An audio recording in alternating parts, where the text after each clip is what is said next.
Hello, this is Hot Topic Bold Talk with Dr. Jacqueline.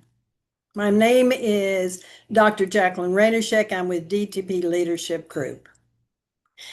So I want to talk to you about Podcast 190, which is titled, Who Can Be Trusted with Power?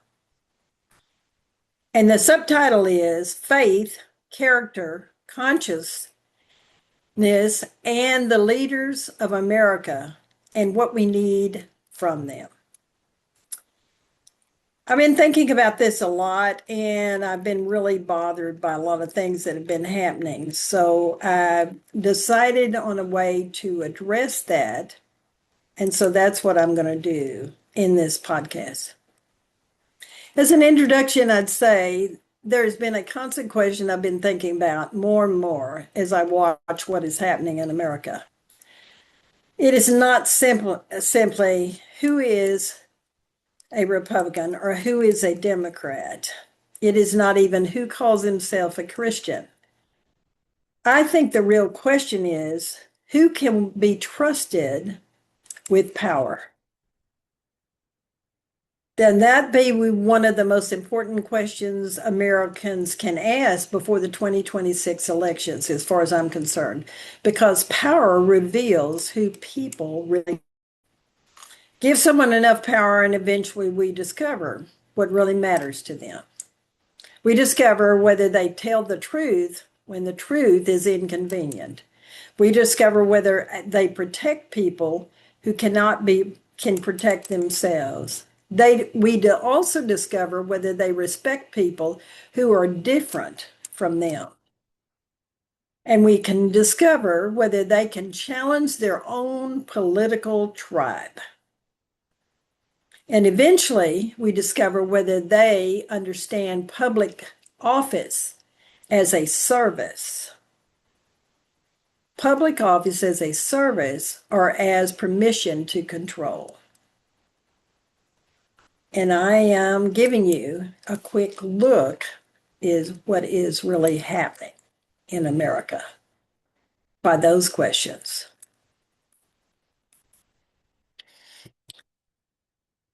Now, I want to apply all the things that I've thought about to test to Donald Trump. I want to apply it to Republican senators. I want to apply it to Democratic leaders. I want to apply it to James Talarico and Adam Hamilton.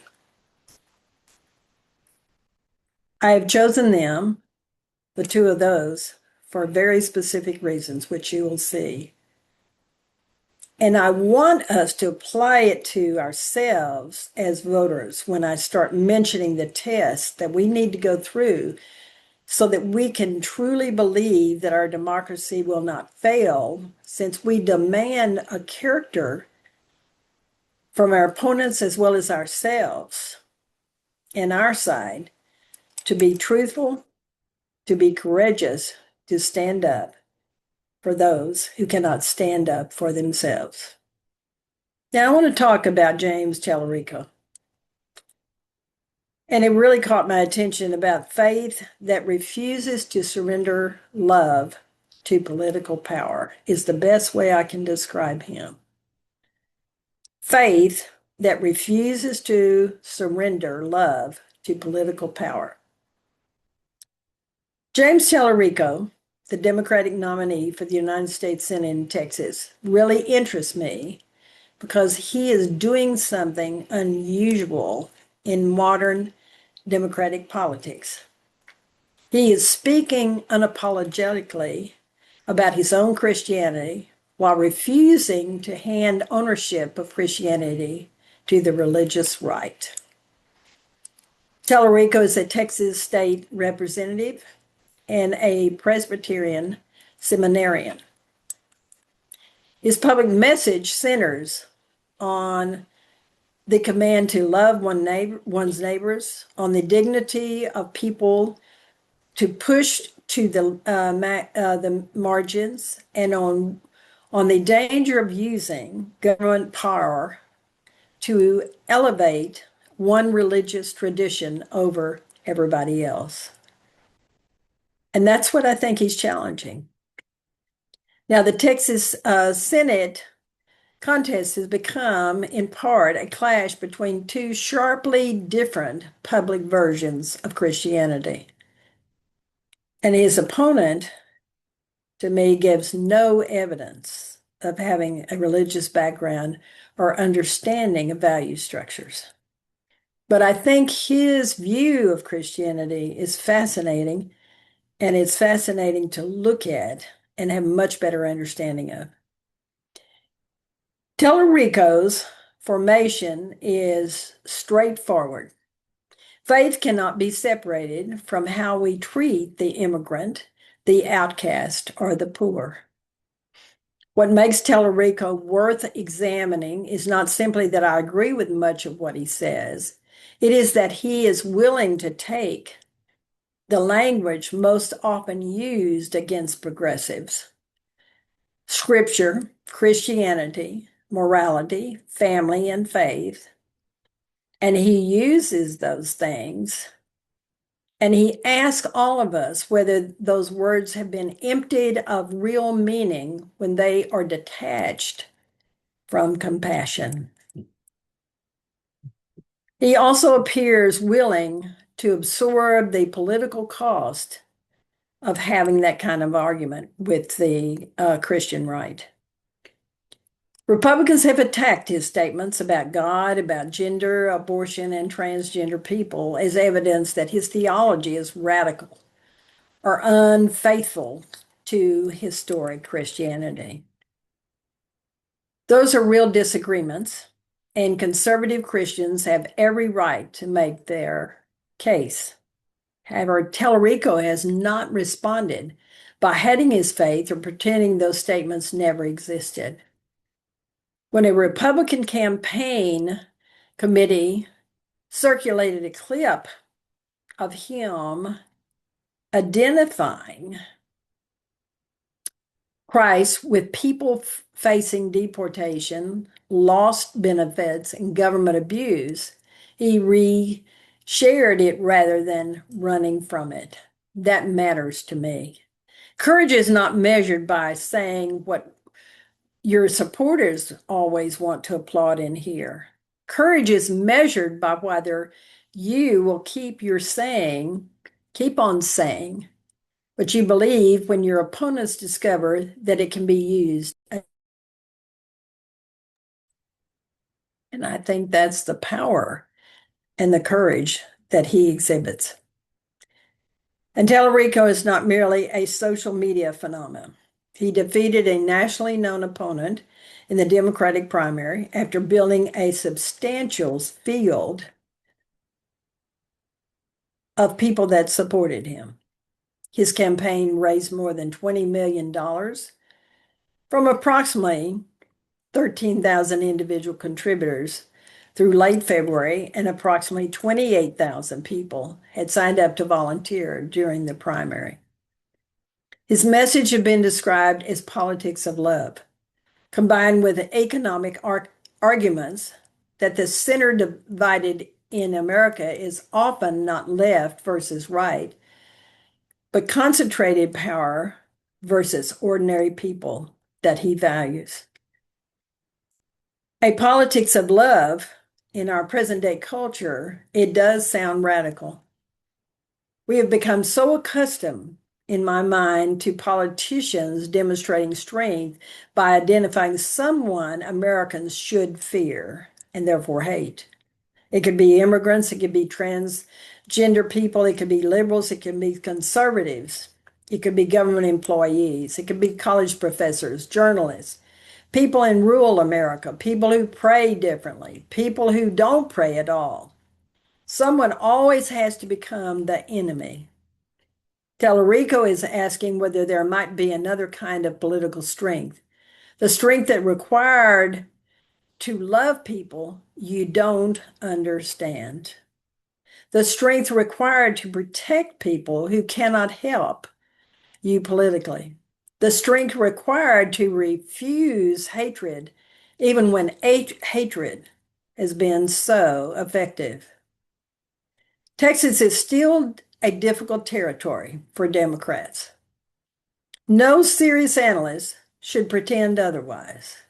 Talarico has made the race competitive enough to force a real argument about what Texas values are and who gets to define them. Politics and polls will change, but recent polling has demonstrated that this is a genuine contest. The deeper point is that a candidate openly talking about progressive Christianity, pluralism,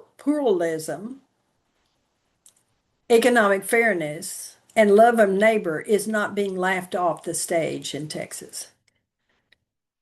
To me, diversity is an extremely important thing because we have such a diversified state of various people with various beliefs. And his pluralism really appeals to me. I do not need James Talarico, though, to be perfect. I don't think that's reasonable for any person that's running for office. I think I have to have him be as human as he can possibly be. I do know this. I need him to be accountable. And I think that's what he will do.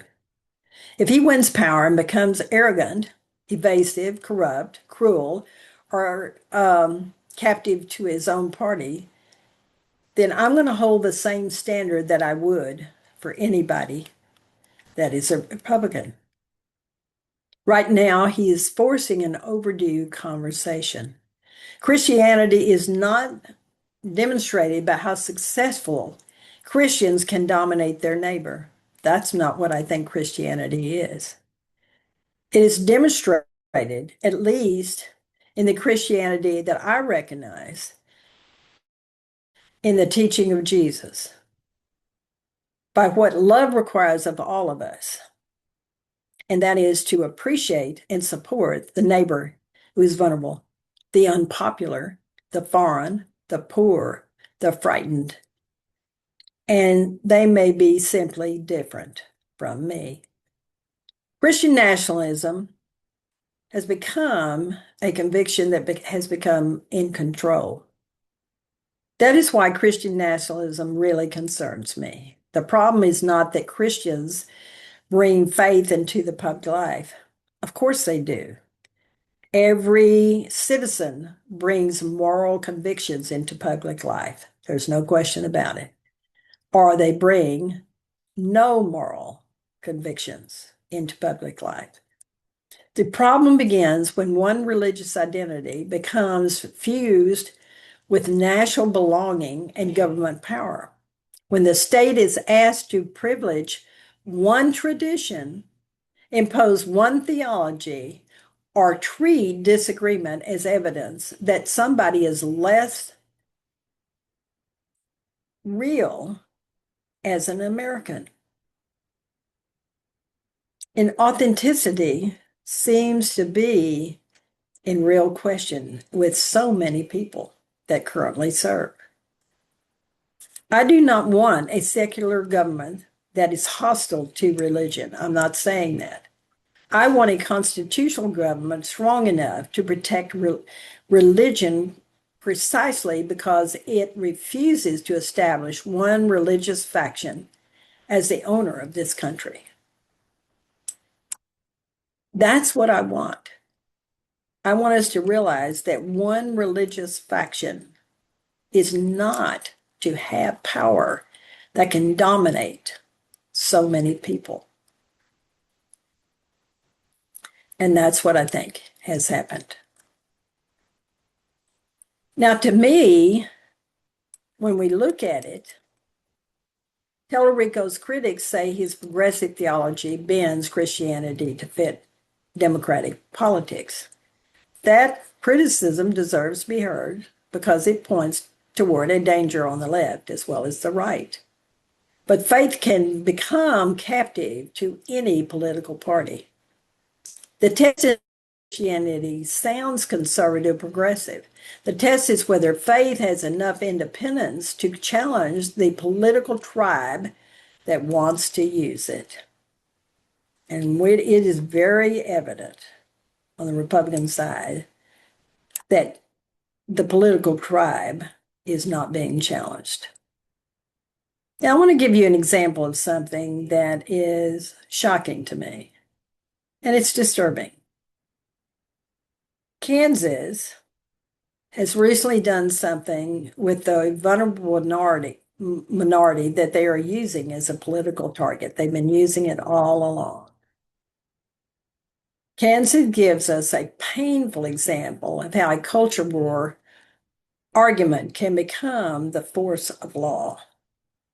In 2026, the Kansas legislature enacted House substitute for a Senate Bill 244 over the governors of Kansas veto. The measure regulates sex-designated multiple occupancy spaces in public buildings.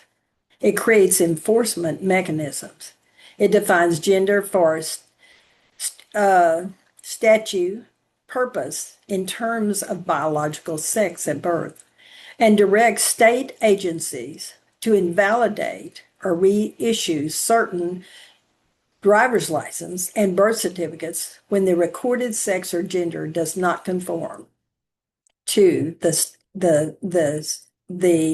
state of how they were born. Now, you have to understand something. I have a PhD in counseling psychology. I've spent a lot of years looking at what has happened to people when they cannot identify with their gender. And I've seen so many find a gender identity to be a saving grace and something that moves them forward. But here's something I know. Supporters describe this measure as though it's protecting privacy, safety, and biological distinction. Now, we know that Christian nationalists are very historical and are moving us to the very past when looking at things. They are interpreting the Bible historically in very conservative ways. But there is a real question that I think we cannot avoid. What does it mean when the state turns the daily existence of a small minority into a subject for identification rules, penalties, record correction, and public enforcement? When that happens, I have a lot of concern. Transgender Americans are not abstractions. They are our neighbors. They are children. They are parents. They are co-workers. They're veterans. They're teachers. They are citizens of the United States. They are human beings. A free society can have difficult disagreements about sports, medicine, schools, prisons, privacy, and sex-based protection. Disagreement does not require humiliation, and that is what's happening. Public policy does not have to become a weapon of cultural resentment. Power should be most careful when it is directed at people who have the least ability to answer back. The character of our government is revealed not only by how it treats the majority, it reveals by what it is willing to do with unpopular minorities. Now I want to go to Adam Hamilton, who's a Democrat running in Kansas. And he is building his campaign on faith will build bridges instead of walls. And then Kansas gives us another story when we talk about Adam Hamilton that seems to belong with the story of James Talarico. The Reverend Adam Hamilton is now the Democratic nominee for the United States Senate in Kansas. Kansas has not elected a Democratic U.S. Senator since 1932. Think about that. Nearly a century. Hamilton is not a career politician. He founded the Church of Resurrection in 1990 with 4 people. Over more than 3 decades, it's grown into the largest United Methodist congregation in the United States, with roughly 24,000 members, according to his political campaign biography. He has written more than 30 books and spent most of his adult life leading an institution whose members include Republicans, Democrats, and independents. That history matters. Building and sustaining a large congregation is not the same thing as winning an election. It requires a different kind of discipline. You have to listen to people who don't agree with you. You have to negotiate conflict. You have to explain moral convictions without expelling everyone who sees the world differently. What would Washington look like if our leaders understood that if you have to return week after week to a community that cannot function if every disagreement becomes a war? And that's what's happening in our country. Hamilton says he entered this campaign because something felt profoundly wrong about the mean-spiritedness and the polarization he saw in Washington, because he believes that decisions being made there were hurting people. I can support that statement. His campaign describes him as an independent-minded Democrat committed to service above self, country before party, and people over politics. Those are campaign claims. However, as you read more and more about him, you can see that he means what he says. However, I think we need to test him, not just admire him. I found it remarkable that those words themselves now sound almost revolutionary. Service above self, country before party, and people over politics. I think it's fascinating that country before party and people over politics. Why should that be so revolutionary? Should that be the minimum requirement or qualification for a public service? Hamilton initially explored running as an independent. And then he decided, after having a number of conversations, he decided that he would run in the Democratic primary. That does not prove that he's independent or Democrat. It makes his candidacy hard to reduce to lifelong partisan identity because of the way he's run his church. His campaign has also demonstrated unusual strength for a Democrat in Kansas. It's amazing to me what he's been able to do in order to have people support him and really look at what's possible. He has raised $3.7 million in the quarter before the primary, compared with roughly $610,000 for the Republican incumbent, Roger Marshall. After Hamilton won the Democratic primary, major political forecasters moved the race from their safest Republican category to likely Republican. So they're saying that Hamilton is doing something. Yes, Marshall still remains the favorite. We should say that clearly. But Hamilton has accomplished something significant even before the election takes place. In a state with nearly a century of Republican Senate victories, He has caused people to reconsider what they thought was politically possible. And perhaps that tells us something. Maybe Americans are not as permanently divided into political tribes as politicians and consultants sometimes assume. Maybe people are willing to listen when someone speaks to them as human beings instead of political demographics. Maybe there are conservatives who can listen to a Democrat. Maybe there are Democrats who can listen to a Republican. Maybe there are Christians who are tired of seeing Christianity used primarily as a political weapon. Maybe there are Americans who are simply exhausted by the cruelty. Hamilton says he wants to demonstrate what it looks like for a Christian to carry faith into politic life and to public life without abandoning the separation of church and state. Again, I'm not turning Adam Hamilton into a saint. If elected, he should be watched, questioned, and held accountable like every other senator.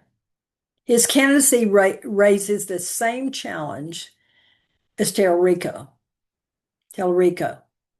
Can Christianity enter politics without becoming an excuse to dominate? Can faith allow someone to be more responsible for the welfare of people who disagree with him? Those are the questions I think are worth asking. I want to be especially careful here. I am not presenting James Talarico or Adam Hamilton as saints. That would undermine everything I'm saying in this podcast. Being a seminarian does not make Talarico trustworthy. Being a pastor does not make Hamilton trustworthy. Quoting scripture does not make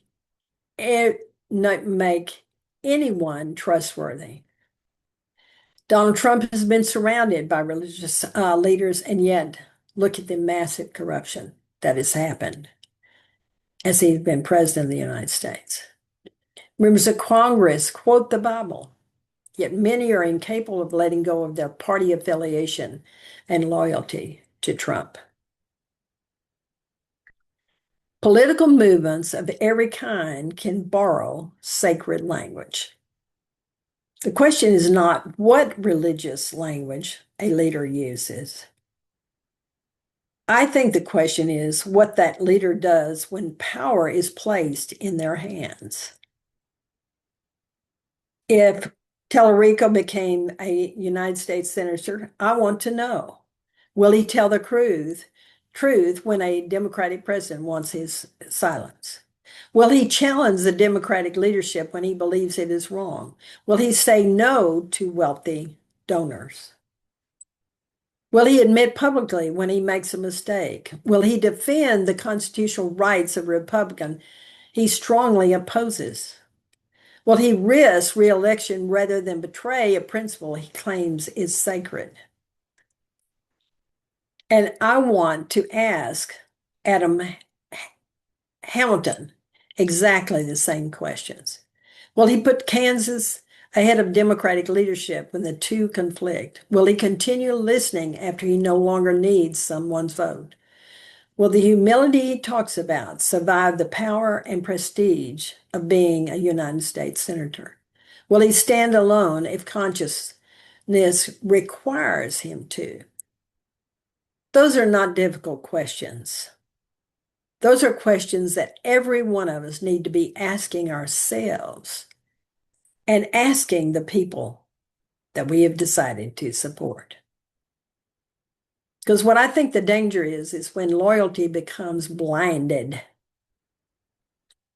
The same moral test applies that I've given you about Talarico and Hamilton. I think it needs to apply to the Congress. I have watched Republican senators repeatedly express concerns about actions of Trump's administration, then struggle to exercise the independence that constitutional oversight requires. There's nothing wrong with giving a president of your party a fair hearing.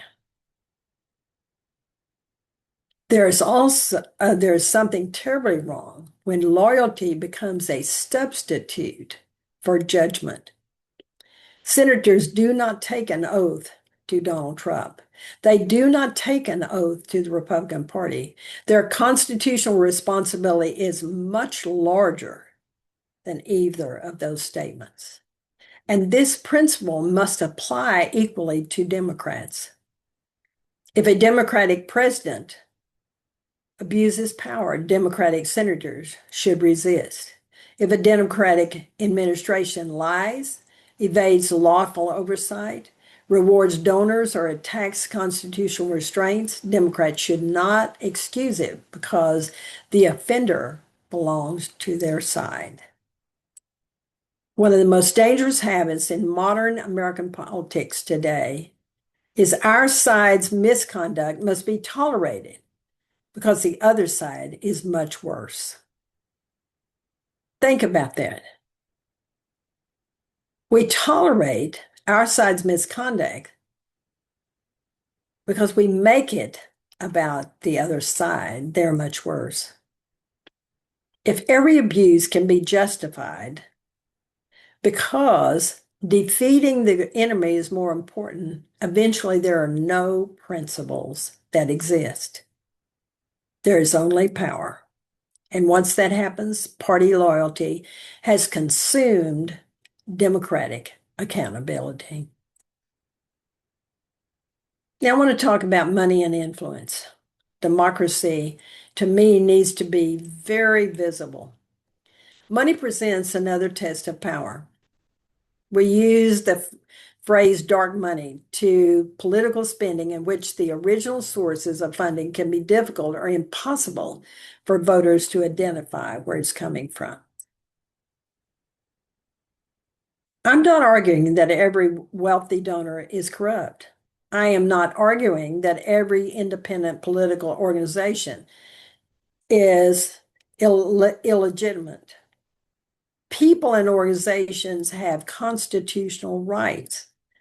The question for me is, though, a very simple one. How can enormous political influence be invisible to the citizens whose government is being influenced? A democracy should make corruption difficult. Disclosure should be the norm. Public service should matter more than accessing or purchasing an election through wealth. When political leaders weaken those expectations, citizens understandably begin to suspect that America has two political systems. One of the systems is the ordinary voter is allowed to see what is happening in the political arena. The other is powerful people hide and yet buy elections. That suspicion is corrosive to democracy. Not allowing transparency is corrosive to democracy. Now, to me, stewardship also includes forest, debt, and people we will never meet. Two other stories I want us to look at that I think are very relevant to what I'm saying about the Trump's administration and effort, because he has just made the decision to rescind the 2001 roadless rule and has made American national debt reaching $40 trillion.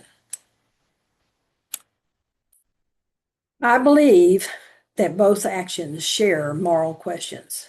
What do we owe to people who are not even here yet, who have not been born yet? The roadless rule has protected tens of thousands of acres of natural forest land from most road construction and timber harvesting. The Trump administration argues that rescinding it would give local forest managers greater flexibility for wildfire reduction. forest health, and timber production. Notice the last thing, timber production. There's a lot of groups that are going to benefit from it. Environmental organizations argue that removing the law could expose undeveloped forests, watersheds, wildlife habitats, and recreation lands to lasting damage. Reasonable people can dialogue about forest management if they're reasonable. Underneath that policy discussion is a question about stewardship. Do we treat public lands as something held in trust for generations, or simply as resources available to satisfy today's political and economic priorities? Let me ask those questions again. Do we treat public lands as something held in trust for generations, or simply as resources available to satisfy today's political and economic priorities? A forest has value even when nobody is cutting it. Clean water has value. Wildlife has value. Beauty has value. And generations of Americans who've not even been born yet have interest, even though they cannot vote in this election. We need to remember our responsibility to the generations that are going to come after us. I think the national debt presents a very different but equally serious stewardship problem. Americans' gross national debt has now reached $40 trillion. That did not begin with Trump. However, he has forgotten the promise he made to lower the debt. And it would be dishonest to blame it entirely on one party. Decades of tax decisions, defense spending, social programs, emergency responses, interest cost, and the unwillingness of both parties to make difficult financial choices has produced $40 trillion as our national debt.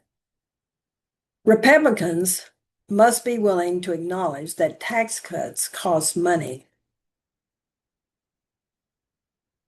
Again, Republicans must be clear and acknowledge that tax cuts cost money.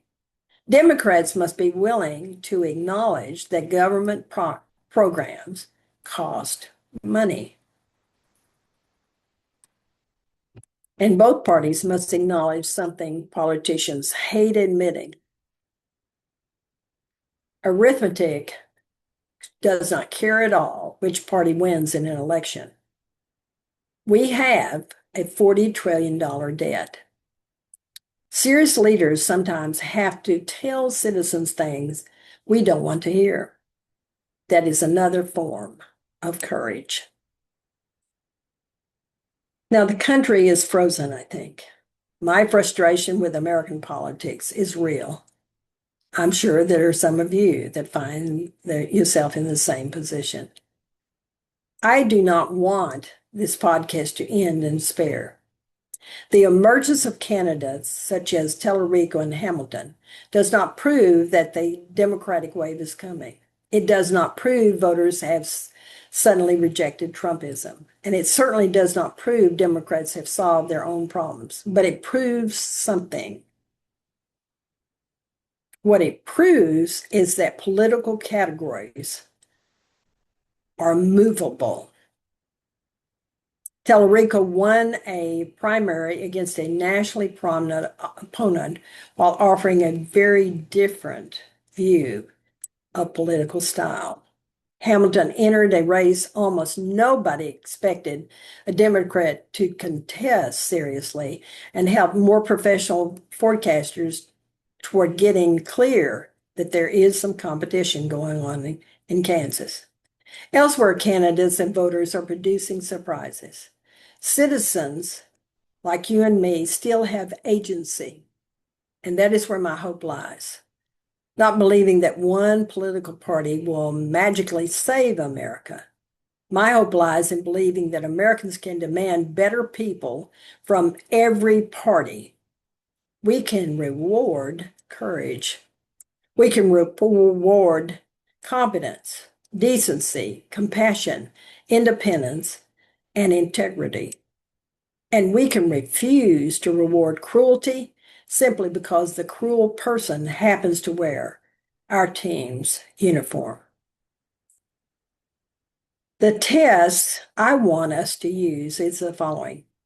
Before you vote for somebody, don't begin and end with a letter of the political party they belong to that is attached to that person's name. Ask harder questions. Does this person tell the truth when the truth is costly? Does this person demonstrate compassion without turning compassion into performance? Can this person admit a mistake and change course? Does this person respect people who disagree with them? Does this person protect vulnerable people rather than exploit them? Does this person understand that political opponents are still fellow citizens? Will the person who defends constitutional limits, when these limits frustrate their own agenda? Can this person say no to a president, a donor, a party leader, a movement, or even a cheering crowd? And perhaps the most revealing question of all, what has this person done when doing the right thing carried a personal cost? That may tell us more about character than 100 campaign advertisements. Democrats must pass the same test I've given. This cannot become another excuse to say that Democrats are automatically good and Republicans are bad. If Talarico misuses power, he needs to be held accountable. If Adam Hamilton wins and abandons principles he campaigns on, hold him accountable. If Democrats hide corruption, expose it. If Democrat leaders put party ahead of country, challenge them. And if a Republican demonstrates courage and integrity, acknowledge it. It's a conservative stance against its own political tribe because consciousness demands it. There have been some of those. They've lost elections, but they have stood. And we need to stay there and respect the courage they did have, even though I disagree with the policies that they adhere to. Character cannot matter only when it belongs to someone on the other side. Otherwise, it is not character we value. It is tribalism. Christianity does not need to be political dominance. I return finally to faith. Christianity survived for nearly 2,000 years without the Republican Party. It will survive without the Democratic Party. Jesus did not ask his followers to dominate a legislature. He asked them considerably harder things. I've been taught through Christianity that Jesus talked about loving your neighbor, caring for the poor, welcoming people that have a different point of view as yours, forgiving, show mercy,